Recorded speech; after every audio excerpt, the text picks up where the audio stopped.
Bonjour à tous et bienvenue pour cette nouvelle vidéo. Comme j'ai dit sur ma vidéo précédente, j'ai pas lu beaucoup en ce moment. Par contre, ça fait plusieurs mois que j'ai vu des films et que j'en ai pas parlé dans les vidéos parce que je faisais que des vidéos spéciales clips, donc je parlais que juste d'un livre. Donc là, je vais vous faire une vidéo assez longue, donc du coup, je la ferai peut-être en deux parties sur l'ensemble des films que j'ai pu voir. Ça doit bien faire là 4-5 mois, ouais 5 mois sur l'ensemble des films, ouais, vus sur 5 mois. Donc ça en fait une sacrée une petite pile, il y en a bien ouais, une dizaine. Donc je vais vous parler maintenant. À savoir que j'ai décidé d'essayer de finir le maximum des films qui me restent à voir avant d'en acheter des nouveaux. Donc c'est pas mal des anciens films que je vais parler ou des films un peu moins récents. Parce que j'essaie voilà, de finir vraiment ce qui me reste à voir, donc c'est pas forcément non plus le meilleur, mais j'ai vu quand même que des bons petits films qui m'ont vachement plu et qui étaient très intéressants, donc on se retrouve tout de suite après le générique pour en parler.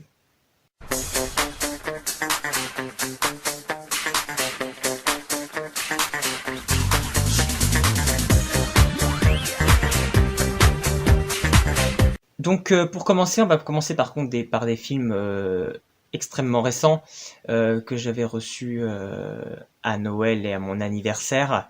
C'était les derniers films Marvel qui étaient sortis. Donc, comme vous le savez, je suis très fan de tout ce qui est Marvel et DC Comics et super-héros, donc j'avais très hâte de voir ces films. Donc on va commencer dans l'ordre de ce qui me restait. J'ai donc regardé Les Gardiens de la Galaxie, le volume 2. Donc j'ai été très content de retrouver la fine équipe de ce film. Toujours les personnages sont vraiment très bien faits, chacun a sa personnalité. Beaucoup donc un film toujours avec l'humour qui est bien trouvé, qui a été bien trouvé pour ces personnages des Gardiens de la Galaxie. Le raton laveur est toujours super, le petit personnage de Groupe Baby génial. Le destin de l'univers repose sur tes épaules. Fais ce que tu veux, mais surtout, n'appuie pas sur ce bouton. Ça ferait immédiatement exploser la bombe et on mourrait tous. Allez, vas-y, répète ce que je viens de te dire.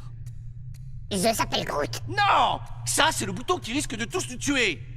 Recommence. Je s'appelle Groot. Je s'appelle Groot. Oui. Je s'appelle Groot. Ce qui m'a un peu moins apprécié dans ce film, c'est l'histoire du coup parce que du coup dans ce deuxième volet, c'est centré sur les origines de Peter Quill et de son père. Et j'étais un peu déçu que finalement ils reprennent pas la vraie histoire des comics du père de Peter Quill et que là ils inventent une autre origine, comme quoi il serait une entité qui serait développée, qui serait en fait une sorte de planète et qu'il aurait pris forme humaine et qui visitait les planètes et qu'il serait allé un jour sur la Terre et qu'il aurait rencontré la mère de Peter Quill, c'est que comme ça qu'il serait né. Je trouve ça dommage que finalement on n'ait pas la vraie histoire du père de Peter Quill de comics. Bon, c'est une autre interprétation, pourquoi pas. Après ça se tenait, le film était quand même cohérent, il y a quand même de l'action, de l'aventure. Chaque personnage est quand même super bien mis en avant. Voilà, c'est un film quand même avec tous les côtés familial finalement de l'histoire, parce que du coup, on va avoir malgré tout la sœur, la sœur de, j'ai oublié son nom, de Gamora, fille aussi de Thanos. Donc on a un peu plus cette vision par rapport à Thanos, qui donc lance des pistes pour Infinity War après. Le rôle de Hondu était quand même très intéressant. Je veux pas spoiler le film, il est bien mis en avant, son rôle est bien mis en avant et c'est ce qui fait la force finalement de ce film avec un très beau final. Non, c'est passé un très bon divertissement. On est vraiment dans un pur Marvel, il est dans la continuité du premier, peut-être un petit peu en dessous, mais vraiment très légèrement. Non, vraiment, c'est une très bonne saga, Les Gardiens de la Galaxie. J'ai très hâte de voir finalement le troisième volet. Donc à savoir que James Gunn, qui a réalisé le premier et le 2, ne devait pas réaliser le troisième parce qu'il avait eu des propos à une époque qui n'étaient pas en accord avec Disney, donc Disney avait du coup décidé de le virer. Et finalement, ils sont revenus sur leur décision et ils vont le reprendre. Alors, bon, affaire sans doute à suivre, est-ce que ça restera, mais visiblement, ce serait quand même James Gunn qui réaliserait le troisième volet. Donc, je pense que si c'est dans la même continuité, on aura du très bon. J'ai suivi ensuite par Black Panther. Donc là, on suit les origines d'un nouveau super-héros, donc Black Panther. Donc on découvre le Wakanda qu'on n'avait pas encore découvert jusqu'alors dans l'univers Marvel. On découvre un peu leurs origines, comment ils fonctionnent. Enfin chez nous.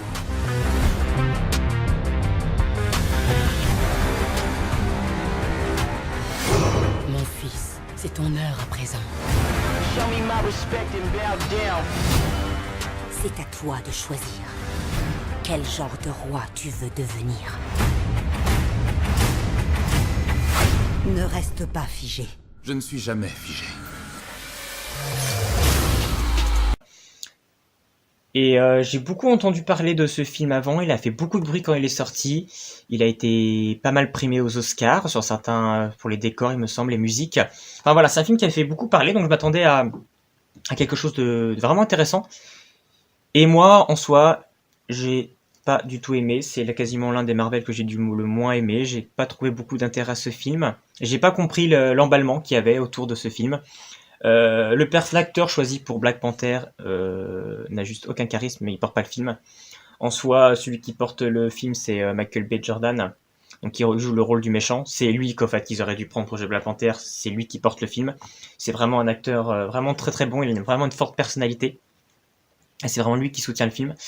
Donc c'est vrai que j'ai été vraiment très très déçu. Voilà, fallait faire un film sur Black Panther pour l'intégrer après. Dans les films Marvel, donc il fallait faire une story origine. Je pense qu'il y avait mieux à faire sans doute.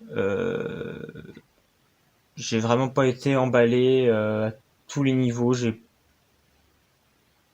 il m'a vraiment manqué quelque chose. Même le final est vraiment pas est très bateau. Puis je pense que peut-être que finalement l'acteur principal fait aussi que ce film n'est pas si bon parce on avait l'habitude d'avoir des héros assez charismatiques. Si on prend Iron Man, Robert Downey Jr. porte le personnage. Si on prend même ce que je parlais avant, les Gardiens de la Galaxie, chaque personnage vraiment a sa personnalité et porte le film. Et là, pour le coup, on sent que il manque quelque chose et que les acteurs sont peut-être pas à la hauteur et que peut-être c'était trop, fallait faire un film et voilà, c'est fait. Et je pense que c'est pas la peine d'y revenir. Sinon, les pouvoirs sont plutôt bien faits, les effets sont plutôt bons, mais voilà, c'est pas un film Marvel que je retiendrai. Même le côté humour n'est pas forcément plus présent que ça, qui est pourtant la patte de Marvel. Autant dans Les Gardiens, on rigole, que là, non, vraiment, j'ai été plus que déçu dans ce film. Et donc pour finir, donc à un mois de la sortie de Avengers Endgame, le dernier qui va finaliser donc 10 ans de film Marvel, j'ai donc vu Avengers Infinity War, donc qui correspond à Avengers 3, qui donc réunissait tous les héros Marvel qu'on a pu rencontrer dans les films jusqu'alors, et qu'on a enfin la lutte contre Thanos qui est depuis le fil rouge de tous les petits films post-génériques.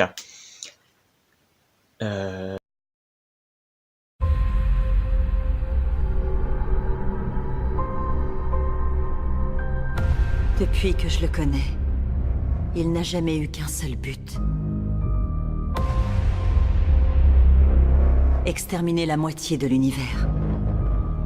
S'il s'empare de toutes les pierres d'affinité, il pourra le faire d'un simple claquement de doigts. Comme ça. Rappelez-moi comment il s'appelle. Thanos. Que dire? Le film pour moi est juste génial, il remplit vraiment son contrat, c'était un plaisir de voir tous ces personnages enfin se rencontrer, avoir des interactions les uns avec les autres. Chaque personnalité est vraiment bien mise en avant, chaque personnage a son moment de gloire et de mise en avant. Les dialogues, les interactions entre les héros sont vraiment parfaits. Il y a de l'action, on sent que tout se met en place, il y a un final. Bon, je pense que maintenant beaucoup le savent, beaucoup de héros disparaissent à la fin de ce volume. Bon, on se doute que dans Avengers Endgame, il va y avoir un retour en arrière, on ne sait pas trop comment, mais ils vont forcément revenir à la vie de toute façon. Comment ça va se faire? Ça va être la question du film, et à mon avis, vu que la plupart des acteurs d'origine que ce soit Captain America, Iron Man principalement, sont en fin de contrat. Normalement, dans la théorie, ils ne sont censés plus être là après pour la phase 5 ou 4, je sais plus à quoi on y en est rendu, de Marvel. On va mettre en avant d'autres super-héros, donc peut-être que ces personnages-là, qui finalement, eux, ont survécu à ce film-là, est-ce que c'est pas eux qui vont mourir quelque part dans le 2 ou qui auront une fin pas forcément bonne? Voilà, beaucoup de questions qui s'interrogent. En tout cas, il remplissait son contrat, c'était vraiment un film énorme. Et on espère que ça soit juste un amuse-bouche et que Endgame soit encore plus énorme. Le film apparemment va durer 3 heures, donc ça s'attend vraiment à du gros lourd. J'espère en tout cas qu'ils vont réussir à cartonner. Ça va être à mon avis le film de l'année et le film de tous les temps, je pense, c'est sûr et certain. En tout cas, celui-ci avait cartonné, il a battu plein de records. Et Endgame battra sûrement encore plus de records.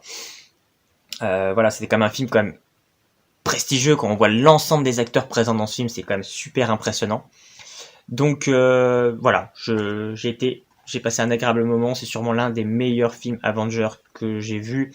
Le 1, bon, il reste quand même au-dessus parce que le 1 était quand même le premier film du genre où on voyait différents personnages de différents films se réunir dans un même film.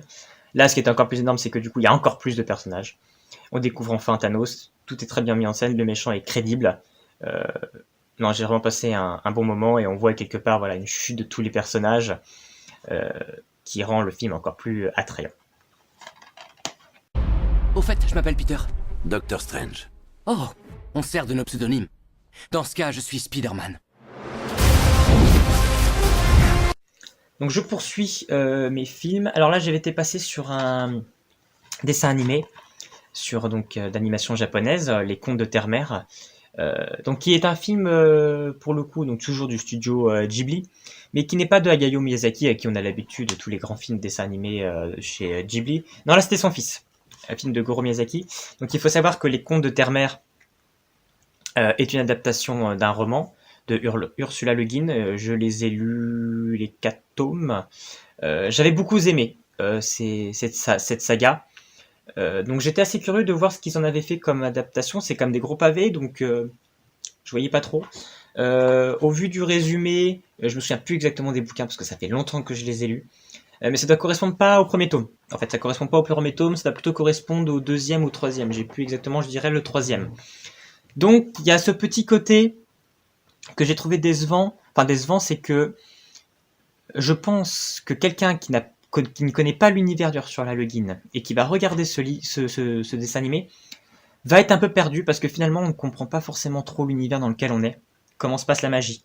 Il faut savoir qu'on est sur un univers un peu médiéval et il y a une sorte de ce qui est mis en avant, c'est la puissance des mots. En fait, quand tu contrôles les mots, en fait, c'est une sorte de magicien, quand ils contrôlent les mots, ils peuvent contrôler n'importe quoi. Donc en gros, les gens ne révèlent pas leur vrai nom, parce que s'ils connaissent ton vrai nom, ils peuvent te contrôler. S'ils connaissent le vrai nom des objets, ils peuvent les contrôler. Donc on est sur cette notion-là du contrôle du monde par les mots. Et d'où là, en fait, la question, c'est qu'on se retrouve où les mots perdent de leur puissance. Et en fait, ils en expliquent vite fait dans le film, ils sont en train d'expliquer que la magie a disparu, parce que les mots n'ont plus autant de puissance que la magie disparaît. Mais ça, ils en parlent, voilà. Pendant 1 minute, on a un passage sur ça. Donc moi, je le comprends parce que je connaissais l'univers. Quelqu'un qui connaît pas va être un peu perdu, va pas comprendre finalement la signification. C'est pareil parce que finalement, on va croiser la route d'Épervier, qui est le personnage central, le grand mage du premier tome. Là, voilà, on est déjà qu'il est archimage, donc on ne sait pas comment il est devenu quelque part. Voilà, on explique vite fait que c'est un grand magicien. Je pense qu'ils auraient dû adapter le premier bouquin, qui pour moi avait plus de force que cette histoire, où en fait on va retrouver... Alors, en fait on suit Arène, qui est le fils d'un roi, qu'on ne sait pas trop pourquoi, qui assassine son père finalement le roi, et qui va donc s'enfuir, et qui va donc rencontrer Épervier. Épervier, lui, dans une quête où il sent que la magie disparaît, qu'il y a quelque chose qui se passe pas bien, mais finalement en fait sa quête on ne sait pas trop s'il y a un lien avec ça. Et ils vont croiser la route d'une ancienne personne qu'il connaît, qui a trouvé une enfant, Théanou. Et enfin Thérault, du nom du film, et Théanou dans le vrai nom.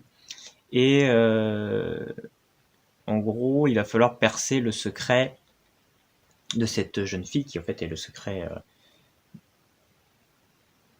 de tout. Et il y a un méchant qui cherche à s'accaparer un peu le pouvoir du monde et va vouloir s'en prendre à Épervier pour enfin, il a une revanche à prendre. Voilà, je pense que j'explique, je pense que vous comprenez pas trop l'histoire.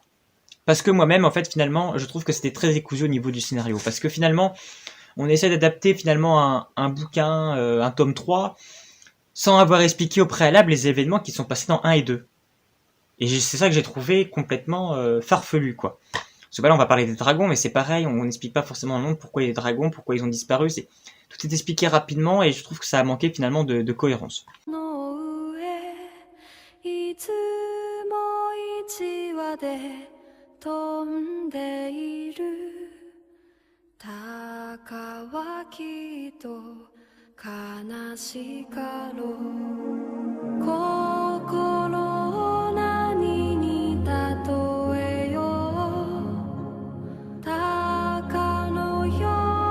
Néanmoins, on est sur un très beau dessin animé, l'univers est quand même super bien réalisé.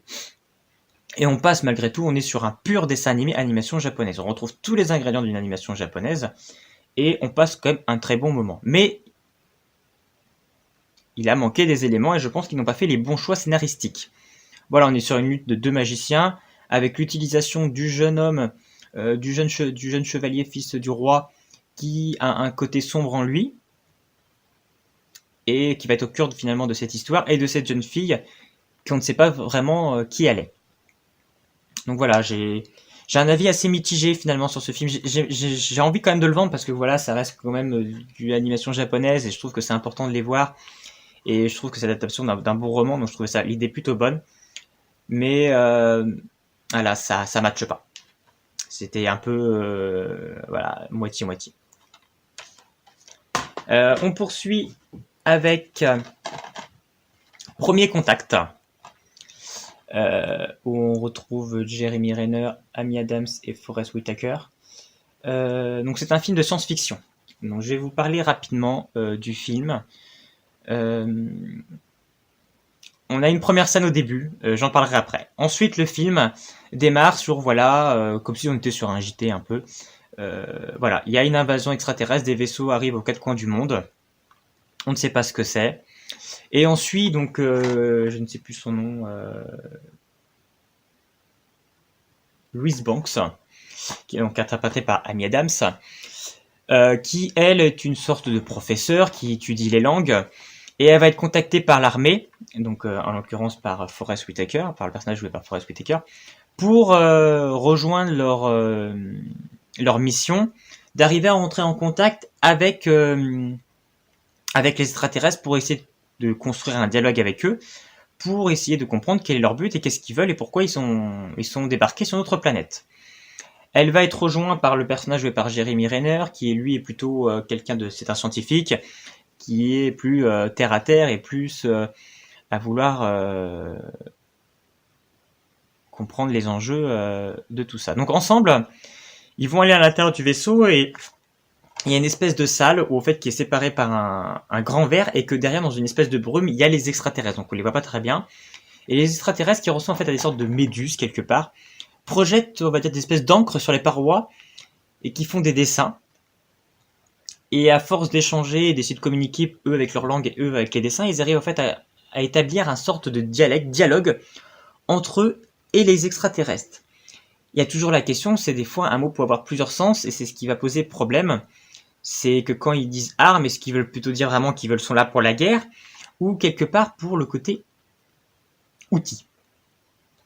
Donc c'est toute la force au fait du personnage d'Amy Adams qui va essayer de rentrer en contact et d'essayer de faire comprendre que il faut essayer de prendre le temps et ne pas aller vite parce que forcément voilà, les militaires eux ont un esprit beaucoup plus, il faut aller vite, il faut se dépêcher parce que si c'est eux qui nous attaquent en premier, ça se trouve on va mourir, ils ont une nouvelle technologie, on ne sait pas ce que c'est. Il faut savoir aussi qu'il y a aussi, c'est ça qui est très bien mis en avant dans le film, c'est que nous on suit la base américaine, mais il y a une source en Chine, en Russe, et chaque pays ne réagit pas de la même manière. Et finalement, les Américains doivent aussi sont pressés par le temps parce que finalement, les Russes et les Chinois, eux, sentent qu'il y a un danger et qu'ils préfèrent passer à l'attaque. Donc on est sur ce film où voilà, on est basé par le temps, on essaie de comprendre finalement qu'est-ce que ces extraterrestres sont venus faire là et qu'est-ce qu'ils attendent. Il nous faut des réponses dès que possible. Ce qu'ils veulent, d'où ils viennent.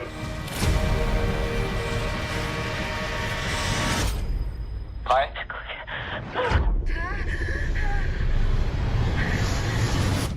Ouais, ça va bien se passer.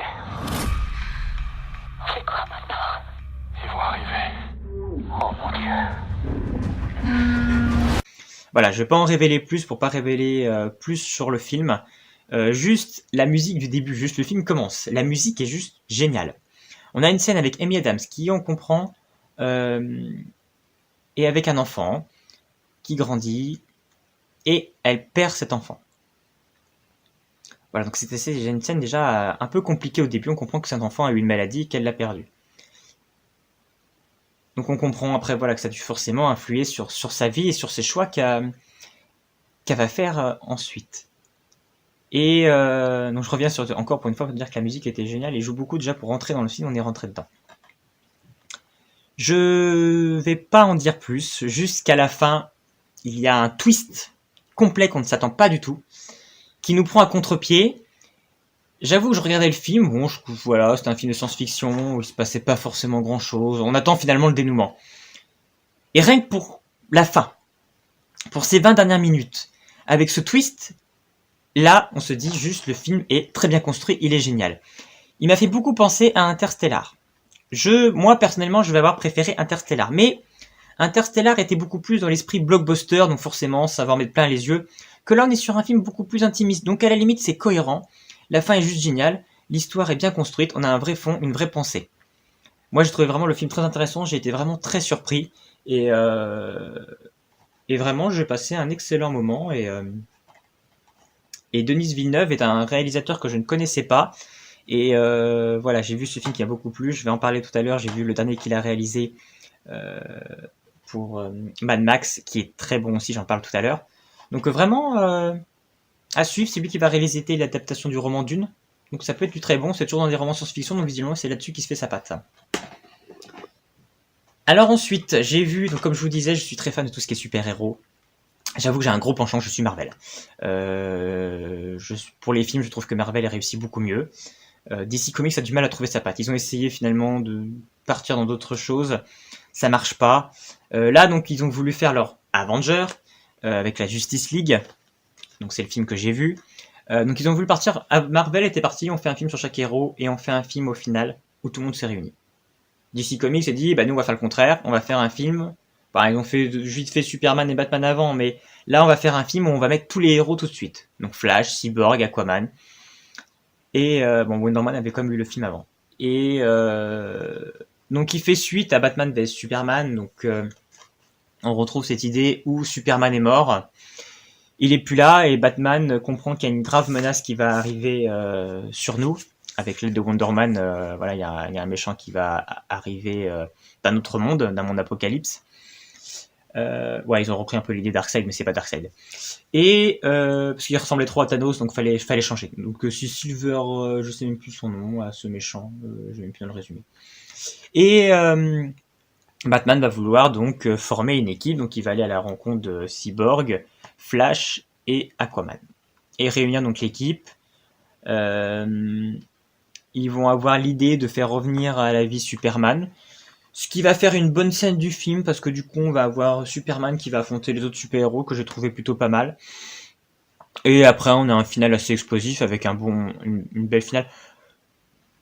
Voilà, le film est pas... après ça reste du film de super-héros, en général ils ont pas des scénarios de ouf, mais je veux dire, on passe un bon moment, c'est un bon divertissement, c'est un bon blockbuster. Mais il est quand même en dessous Avengers. Les personnages, on n'est pas attaché à eux, quoi. Il y a un truc au niveau des personnages, ça prend pas. Déjà, moi, Batman, je peux pas. Ben Affleck, je peux pas. C'est depuis qu'ils ont pris cet acteur, c'est pas possible. C'était obligé que ça aille à la catastrophe. Et déjà, il mine le film parce que c'est un très mauvais acteur. Heureusement que le reste tient plutôt bien la route. Wonder Woman, je trouve qu'il était très bien choisi. Henry Cavill en Superman est toujours très bon. Donc les petits nouveaux. Cyborg, son personnage Cyborg, assez mitigé. J'ai du mal avec l'acteur pour Aquaman. Je trouve un peu trop, je suis beau gosse. Alors, j'ai pas vu le film Aquaman, apparemment il est très bon, donc peut-être que ça va me changer mon avis, mais sur ce film-là, moi je l'ai pas trouvé transcendant, je trouve que c'était un mode bourrin, il apportait pas grand-chose. Flash, au contraire, moi je trouve que c'est celui qui se ressort le mieux du film. Il était plutôt intéressant, c'est lui qui a apporté une petite touche d'humour qui fait du bien dans l'univers DC Comics, que jusque-là il n'avait pas. J'ai très hâte de voir finalement le film Flash, qui en plus à mon avis va un peu remasteriser tout l'événement vu que Ben Affleck quitte Batman, etc. Donc je pense qu'il va plutôt être ça va être le départ finalement de DC Comics. Je pense que ça va être finalement Flash. Je crois qu'il y a autre chose. De plus sombre.